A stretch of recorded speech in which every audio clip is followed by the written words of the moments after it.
I can say with my absolute belief that this incident had nothing to do with religion or victims' faith, but in fact was related to the long-standing parking disputes that my husband had with the neighbors, and our neighbors are various religions, races, and creeds. That is the wife of Craig Hicks, the man accused of murdering 3 of his neighbors in the college town of Chapel Hill, North Carolina. And of course, Mrs. Hicks says her husband was not motivated by religion.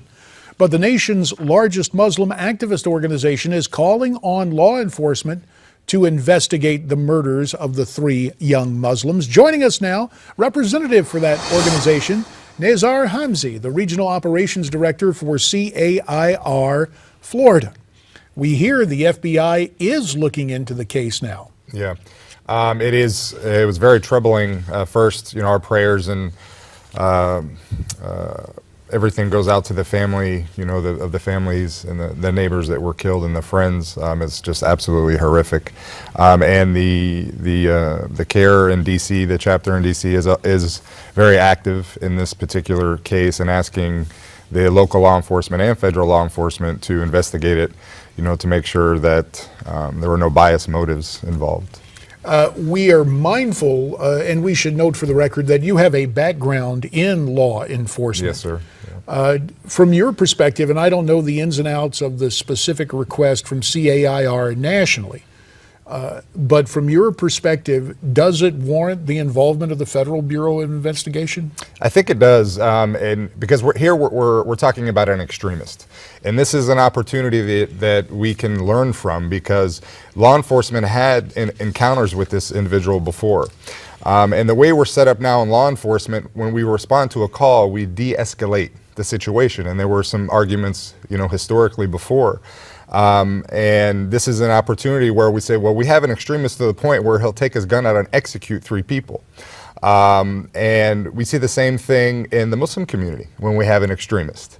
They're kicked out, right? So we're asking the FBI to investigate to see if there was any biased motives. And also, this is an opportunity for law enforcement to learn, because when an extremist is identified, there needs to be a new set of rules on how that individual is dealt with. Now, you use the term extremist, Sure. and a lot of times that becomes shorthand for a certain political point of view. We should note for the record that the Weekly Standard, other publications, took a look at the social media postings of Mr. Hicks, and politically, he seems to be a leftist, because so often the groupthink is such, they hear the term conservative, or they hear the term extremist, and it could be someone who is conservative. Apparently, this man's politics were progressive. But you say, independent of politics, all that surrounds this warrants the scrutiny of the Federal Bureau of Investigation. Absolutely, yeah. For someone to take their gun out and execute 3 people is absolutely a sign of extremism and, extreme thought.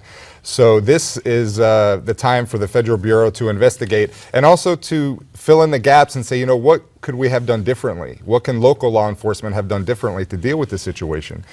It is most curious to see what has transpired in Chapel Hill, and for purposes of full disclosure, I'm an NC State graduate. The folks in Chapel Hill athletically are arch rivals, but that Raleigh-Durham, Chapel Hill area, with so many institutions of higher learning, so many students, a significant Muslim population there. And if we remember back a few years, I believe it was 2006, when an Iranian took an SUV in the area in front of the student union in Chapel Hill, and very explicitly said on the video that he was there to avenge Muslim deaths overseas. Now, the FBI got involved in that case. It's worth noting that I believe the perpetrator there in 2006 was, in fact, and we see it, the story there, I believe he was committed to a mental hospital. No one died in that situation. But I guess my question becomes, Nezar, when we would debate this in Congress, Sure. and we were trying to codify, quote, hate crimes, aren't the root of all criminal activities a form of hate, even so-called white-collar crime? It has to do with some sort of animus, some sort of malice aforethought to have material gain, does it not? Yeah, in this particular case, his hate, as you say, manifested into the murder of 3 people. And to back up a little bit, requiring, and we were talking about the FBI, and we use the example of how the FBI deals with extremists. So if we look at in the Muslim community when we have an extremist, the FBI does a very thorough job. They will investigate the person and sometimes use informants or informant provocateurs and create a situation and arrest that person and take them off the street because they're involved in criminal activity. But in this particular case, the FBI didn't get involved when we had an extremist, and the same resources that are being put into the Muslim community are not being put outside of the Muslim community. So that's an issue to take to Congress, right? To say, hold on here, we're putting resources in one community, but look what's happening outside of the Muslim community. We have people that are extremists that are killing Muslims. In the minute 30 that remains, this situation, I don't mean to be flippant about it, but just as you talk to law enforcement officers on the beat, they say the most dangerous situation to go into is a domestic dispute. Absolutely. When called to a home. Absolutely. It would seem to me in a college town, there are a lot of disputes, and I'm not trying to trivialize this, but there are a lot of disputes involving parking issues, whether on campus or in apartments, and traffic issues. Sure. So in terms of the kind of the kind of embedding or the intelligence operation with the FBI in a college town, should people reassess the whole notion of parking and traffic as a potential flashpoint? We have about a minute left. Yeah, I think that we need to rethink, JD, and this would be a good project for Congress, because like you said, domestics are the most dangerous situation for law enforcement officers. But like I said, when we go, our job is to de-escalate, because we want to de-escalate the situation, make sure it's safe and secure.